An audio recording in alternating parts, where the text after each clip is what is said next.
Hi friends, అందరూ బాగున్నారా? Happy Father's Day. ఈరోజు మా పిల్లలిద్దరూ కలిసి వాళ్ళ డాడీకి ఫాదర్స్ డే విషెస్ చెప్తున్నారు.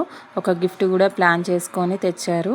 కానీ పెద్ద బాబు హాస్టల్కి వెళ్ళిపోయాడు, కానీ చిన్న బాబు ఉన్నాడు కదా, చిన్న బాబు ఇస్తున్నాడు. ఫోటోకి చూడరా అంటే చూడట్లేదు మా బాబు. వాళ్ళ డాడీని కోప్పడుతున్నాడు ఎందుకు ఫొటోస్ అని. లాస్ట్గా చూడంటే చూసుకుంటా వీడియో దిగుతున్నాడు. వాళ్ళ డాడీని అడుగుతున్నాడు, ఇది ఏం గిఫ్ట్ తెచ్చామనుకుంటున్నావు డాడీ అని. వాళ్ళ డాడీ ఏమో ఏదో ఒక ఫోటో అని అంటున్నాడు. కాదు, ఏదో ఒక ఫోటో కాదు, ఏ ఫోటోనో నువ్వు చెప్పని మేము అంటున్నాము. చెప్పట్లేదు, చూస్తే కానీ నాకు తెలియదని అంటున్నాడు. అయితే మా చిన్నోడు ఉండి ఏదో ఒక ఫోటో అయితే చెప్పు డాడీ అని అడుగుతుంటే చెప్తున్నాడు.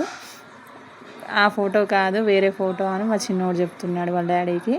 ఓపెన్ అయితే చేయమన్నాయి, మా చిన్నోడు చెప్తుంటే ఓపెన్ చేస్తున్నాడు. మా పెద్ద బాబు లేడనే కొంచెం బాధ ఉన్నది, అంతే తప్పించి మా పిల్లలు ఇద్దరు గిఫ్ట్ అనుకొని ఇస్తారు. ఇప్పుడు ఇయ్యబట్టి 3 years అవుతుంది.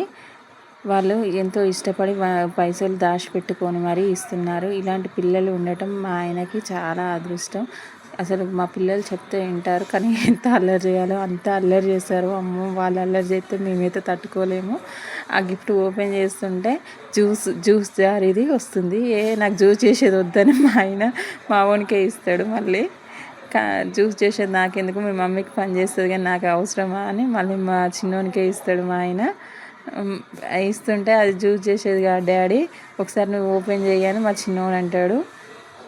ఓపెన్ చేసి చూస్తే అది కప్పు ఉంటుంది. కప్పు మీద మా సార్ ఫోటో, మా పిల్లల ఫోటో వచ్చి ఉంటుంది. కానీ చాలా అంటే చాలా బాగుంది. అసలు పిల్లలు ఎంతో ఇష్టపడి ఇచ్చింది గిఫ్ట్.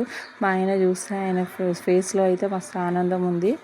ఇలా ఆనందపడటం వల్ల అసలు ఎంత మంచిగా ఉన్నదంటే అంత మంచిగా ఉన్నారు. ఎప్పటికీ ఇలా వాళ్ళు ఎదిగితే చాలు, ఏదో ఒక గిఫ్ట్ ఇవ్వాలని కాదు. Happy Father's day.